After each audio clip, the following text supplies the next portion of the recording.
You're listening to the People Agenda podcast, brought to you by leading HR, workforce and payroll transformation specialist, Lace Partners.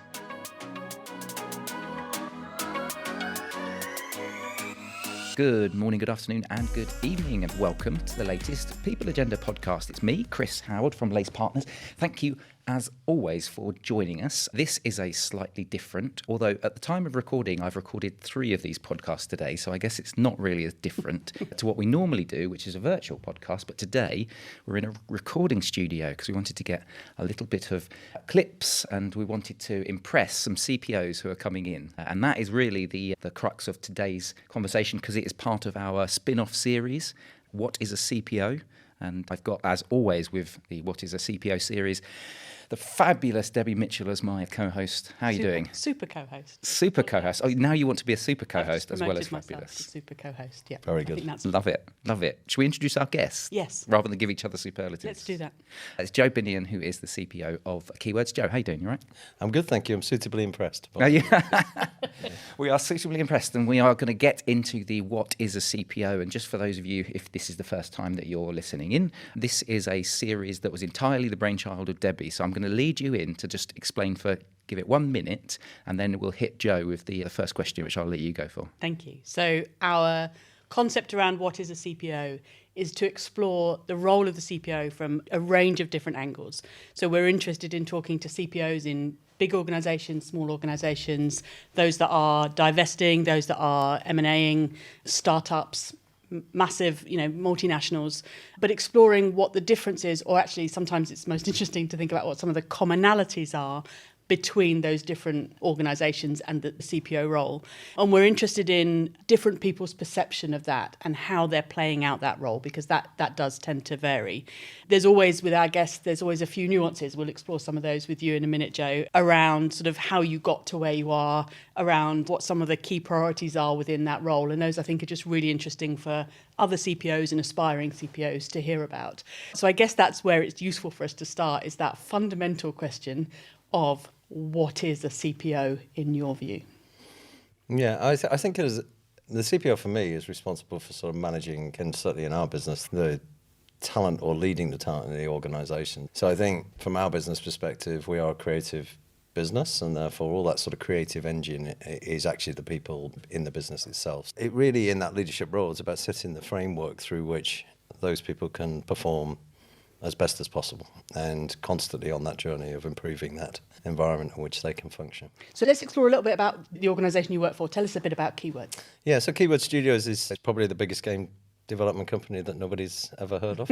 So we've got 12,600 people across 28 different countries. We have multiple studios in those different countries. About half and half the business is branded as Keywords Studios, and then we have a whole bunch of multiple other game development brands within the business. So we're simultaneously a global organisation that operates as Keywords, but also then a house of brands in the creative industry. And we also have a media and entertainment business as well. So we work with media and entertainment clients, and particularly around things like audio recording and audio localization.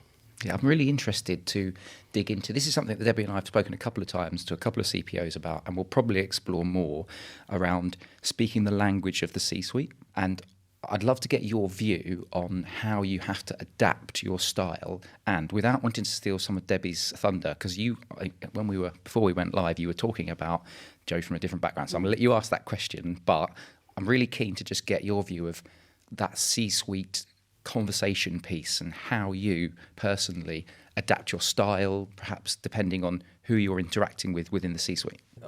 Maybe if we cover the background that isn't the traditional HR route. Debbie's going to kill me now because I didn't get to ask. Really stolen her thunder. So I have a broad base. I actually trained as an accountant originally, which I don't tell many people, so we might have to edit that out of the podcast.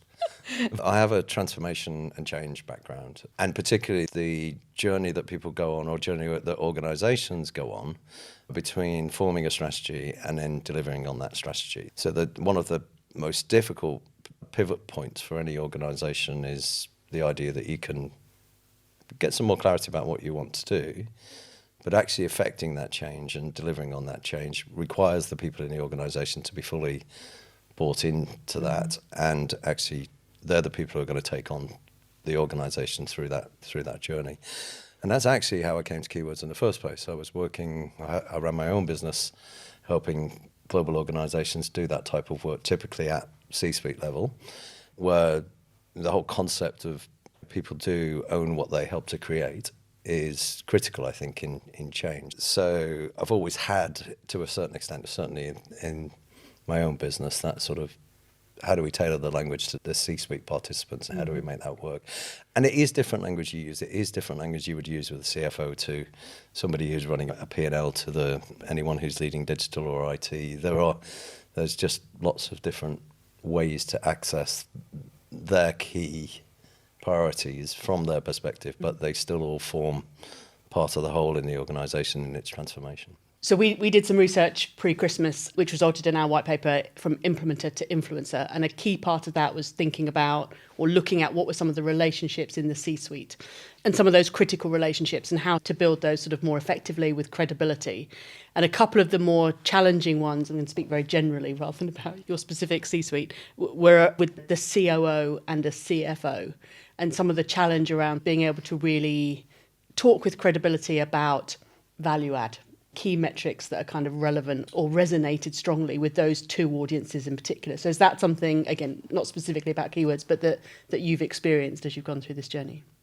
Absolutely. I think the metrics, like with the CFO, for example, the metrics that you would talk about are in terms of a very live case for us. What are the results of the people actions we are taking, but they have direct influence on the revenue of the business overall. So therefore, getting the balance right, and we don't always get it right for sure, but it's how do you balance sort of those factors of the priority to meet certain targets whilst also recognizing that there are things that we need to do from a people perspective that contribute to that actual business goal. And of course, the more we can support that goal, the more things we can do from a people perspective to improve the organisation overall. And that's very much the transformation journey that we are on, having been a highly acquisitive organisation. How do we then enable that change across the business? We don't have a COO, but we have big divisional profit and losses. But one of the things that I took on when we took on the job was to actually give us a sort of global HR solution to be able to kind of get some visibility over that. And largely in those conversations, it was about we can't operationally function without really getting some strong oversight over who is in the business and what are they capable of. And that's become almost primary in the organisation now as we go through this whole future workforce AI transformation, which has gone not from people to jobs. It's starting to be, well, what skills do people have? Or indeed, how do skills then match to task? And therefore, what's the right balance between technology and people in terms of getting work done? And hopefully then in a creative world, doing all the things which are all those more creative things rather than all those things that probably make people's jobs painful on a day-to-day transactional basis. stuff. So it's interesting when we, again, just going back, when we talk about the metrics, it always resonates in my mind that actually the metrics should start with what's your strategy. So we have some conversation with CPOs about, is it a people strategy? Is it an HR strategy? Is it just a business strategy that has some people in it? So people aspects to it. So I just wonder your I'm very much, it is a business strategy overall. And I think if you're managing a function of HR and that's all your dialogue is about, then essentially you're managing a functional cost center type mindset, which then means it becomes very hard to operate with the pressures on it. Pretty much every business around the world on an ongoing basis.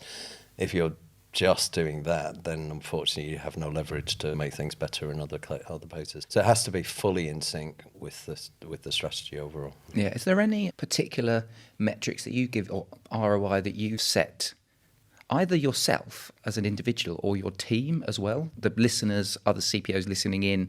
As a marketing director, I'm often listening to podcasts thinking, well, what are other marketing directors doing? So I quite like to ask these types of questions that are around what is success to you personally, but then also from an ROI perspective, are there any metrics that you say, right, well, this is what we focus on as a function or a team?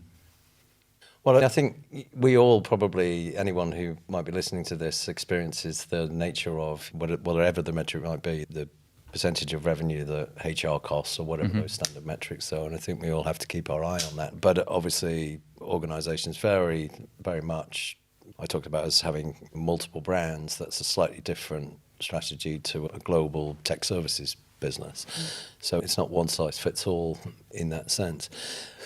My own personal opinion, though, is that to build a highly effective organization, you have to have people who are really committed to the job that they are doing. And even going one stage further than that, actually, that people are really committed to the job that they're doing when it sits with their own purpose and desires and development that they want. So it's quite difficult to measure that, but it's fundamental, I think, that we continuously strive to work on members of the people and culture team to say, are those individuals doing stuff that they want to do to go forward? So we've been through a big operating model change. We've implemented some tech. It means that we can adjust our operating model. So now we've got the ability for, if someone wants to work in rewards, we can start to facilitate that pathway and actively looking to people to tell us what it is that they want to develop going forward. I think that has a couple of impacts. One is generally how are people in their roles and how happy are they in their roles? And two, as a result of that, are they taking on more responsibility? Are they taking on a real commitment and interest in what's going on around the world in relation to the thing that they are doing, or vice versa? So that to me is less measurable, but it's part of creating the right team, I think. And you mentioned up front in the sort of the what is the CPO answer, a big focus on talent. So how does that resonate with your C-suite? Again, are they seeing the kind of the business benefits, the ROI around that focus? Or has that been a harder kind of argument to put forward? It's still emerging for us. We've only just established, as a result of the operating model, and many organisations are miles ahead on this, we've only just literally established our talent COE. So what we have done previously is to have that quite devolved within various different studios, and historically they've been very good at that. We're now getting that global lens in terms of how we're going to go about, thinking strategically about it. And of course it's coming directly at the time that we can see a future whereby 2030 a substantial amount of roles will have changed in terms of their format, etc. So it's almost like, just as we've got to the point where we can kind of take that global lens on talent, we now probably know that we've got, arguably, certainly in my career, the biggest transformation challenge we've got ahead of us in terms of transformation. And there are many organisations that are much further along this journey than we are, but we're now looking as that being the critical point from a talent perspective. So unproven as yet, so we've got a lot of work to do. And as CPO, how do you make sure you take the time out to do that future focused thinking? How do you create that space, and where do you get some of that inspiration or ideas? I think it's very difficult for anyone who does this job. I mean, we know just how much operational noise, importance, I suppose, in a way. But it's very difficult to jump from all the different responsibilities, and particularly as we're going through quite a lot of transformation change ourselves, which I'm heavily involved in, but it's quite difficult to create that space. We're on the journey of essentially building the right sorts of teams to enable us to build momentum on these things. So who are the people, again, who are expressing a desire to really be thinking about this? And to me, it's as much as important of how do we go about doing this? What is it that we're actually searching and striving to achieve? Because if we get in the work of how, it will have a ongoing impact on our ability to be able to move the thinking on almost in a quasi-agile way. And that's how we're going about it.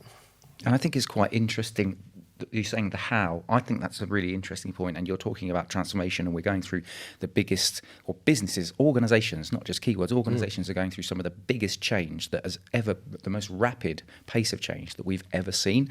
Like, I'm loath to invoke the AI question. I think it's quite interesting because you're a gaming company, and so the assumption would be, well, you guys must be far and away ahead in terms of every other organisation. But there's, well, yes, we're hiring people that have the skills to deliver AI-enabled services. But I'm interested just to find out a little bit on, from an actual people, from the HR function point of view, any bits that you're doing that people listening in might be interested to go, I'll nick that and I'll take that as an idea. So how is the people function interacting with the change that's happening from an AI perspective?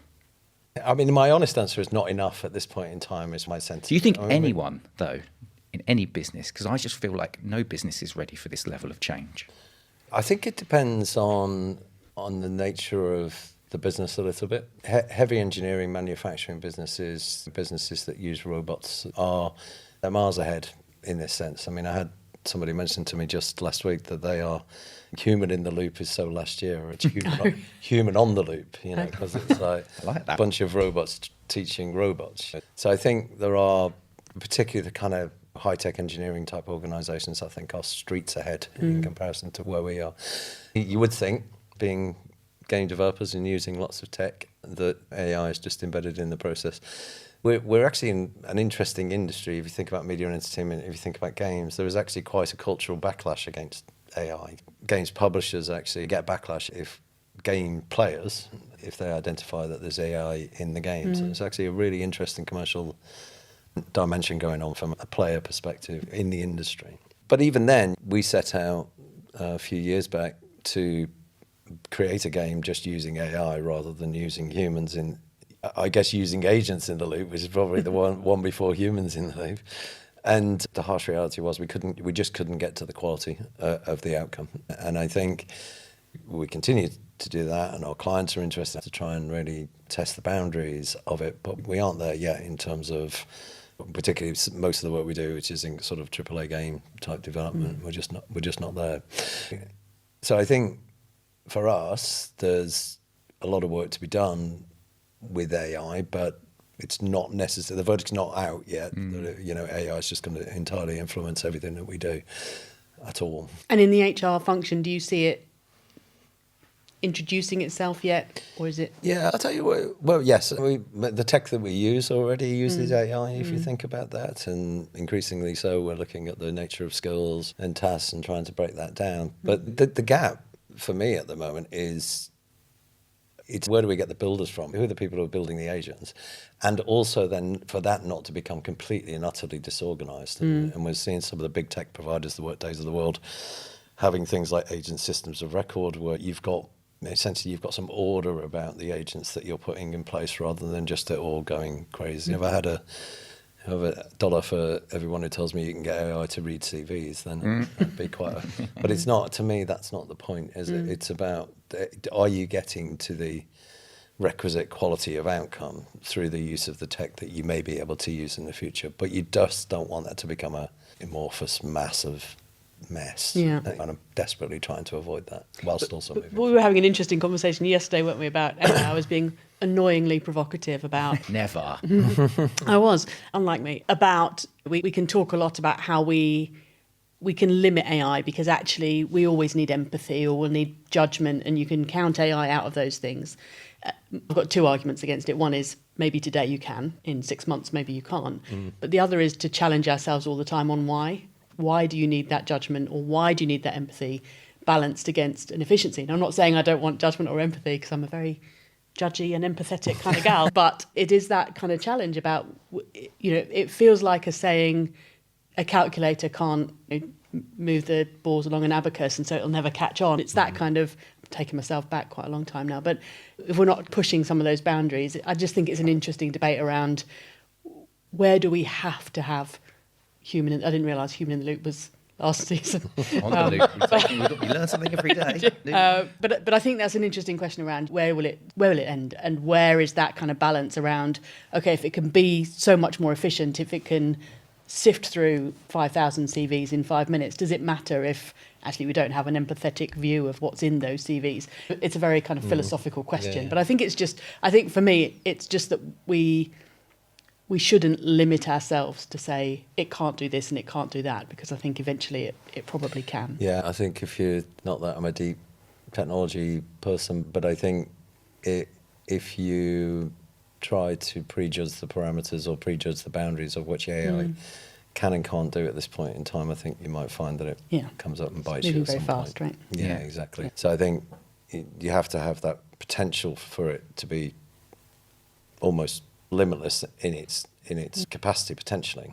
But I think where the human judgment, where the empathy comes in, I would feel very almost distraught that it was just like a one-size-fits-all answer to everything, like a the CV's example, that it's only looking for keywords but there's nothing that's read in between the lines. That would be a bad outcome. Yeah, But and then the counter to that is, if that's the way that it goes in this CV examples, well, then the next part is that the candidates become savvy to this, and then they're able to build in using their own CVs. AI generated. Exactly. So they're able to counter that, and at some point there needs to be that sort of that human intervention. And it's about deciding where is appropriate, to your point, Debbie, asking the question, why do we need this? Why do we need human intervention? Why do we need AI intervention? What is the best experience for the people that are receiving this, whether it's a candidate applying for a job, whether it's a performance management process that an employee is going through,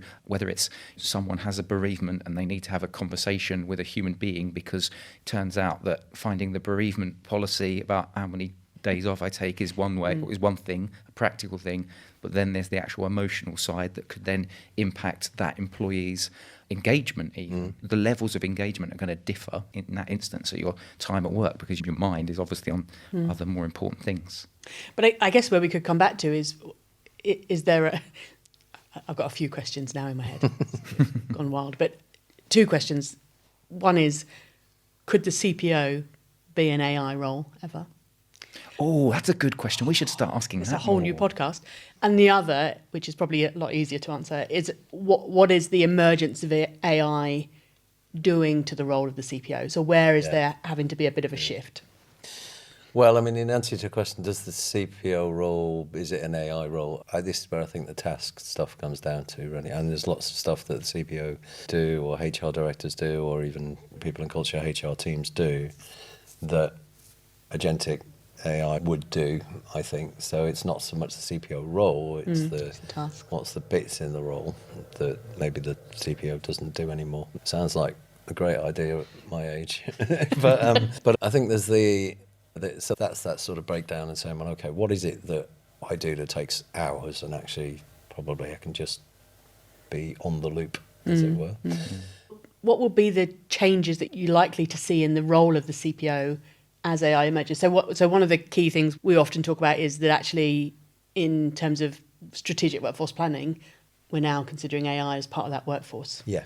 So that's one key one. Are you experiencing that yet? But also, what else? Are there other areas where you might see it kind of start to play a role? No, I think that's probably the critical one. I think we are seeing the emergence of CPO roles or HR director roles that are co-joined, if not the same person, running IT systems and people functions.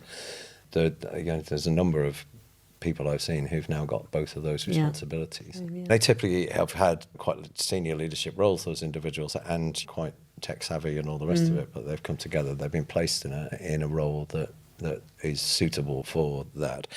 I think the point is how does work get done? Yes. That's the critical question. And as you say, is an agent part of the team?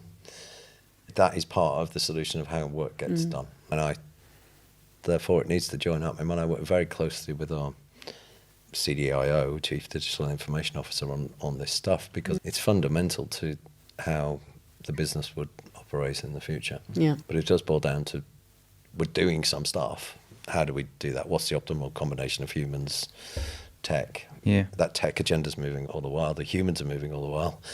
How does that all come together? I think the other thing that to be cognizant of is anyone who's working in an organisation right now is also someone who is potentially using their own agents, to write their CV, but they're also people who are benefiting from the benefits that the technology can bring. So we're dealing with people who are working with AI to make themselves more effective human beings. So all of a sudden, the tech is not just about the individuals, it's about this sort of system, this amorphous mass of tech that's going on. And you were talking about people talking to humans from an empathetic perspective, and that's what's required. But the stats around people who've formed relationships with their own agents, and they're out there for all to see. And the quasi bereavement or loss experience when their agent isn't around. These are all things that we've got to get our heads around. That's a really good point, and we're almost out of time, unfortunately, but it goes back to the why again, what you're talking about, Debbie. I immediately default to, well, what we talk about is like empathy, and it's human reactions. So surely technology cannot replicate the human emotion interaction, but actually the example you've just shown shows that maybe we're in a position where that's not necessarily the case. We've just got, literally, I think we're just on time at the moment. There's only final sort of questions we pose to Joe before we wrap up today. Yeah, I'd love to just give you the kind of killer question. I think I started with the killer question, so it's the second killer question. But what's the one thing your CEO needs from you as CPO? I suppose what he really needs is someone that he can point towards and say, we've got these strategic challenges going on within the organisation. We've got these points where we've got our entire team we need to engage around. We need to move an agenda on. And I think having someone that is responsible for helping with that challenge, or not only helping with that challenge, but leading the charge on that challenge, I think is critical for him. Yeah. You'd have to ask him. We'd love Maybe, to. yes. Maybe he can come on the podcast next. Joe's like, I'm going to sit next to him there and just monitor all of the questions that you guys ask. Listen, Joe, absolutely amazing having you on. Thank you very much for your wisdom and insight today on what is a CPO. So thank you. Thank you very much indeed. Thanks for the invite. It's been lovely. And Debbie, as always, partner in crime, thank you very much. Thank you very much. Lovely to be here. Yes. Hopefully you've enjoyed this as much as we've enjoyed recording it. We have a whole series of these planned, but also are on the Lace website. If you'd like to check out some of the releases that we've already done, we'll put a couple of links to the show notes for some of those podcasts as well. And we'll drop the LinkedIn handles of Debbie and Joe if you want to connect and ask them any questions as well. But from Joe, myself and Debbie, thank you very much for listening, and hopefully we'll catch you next time on the People Agenda podcast. Thank you.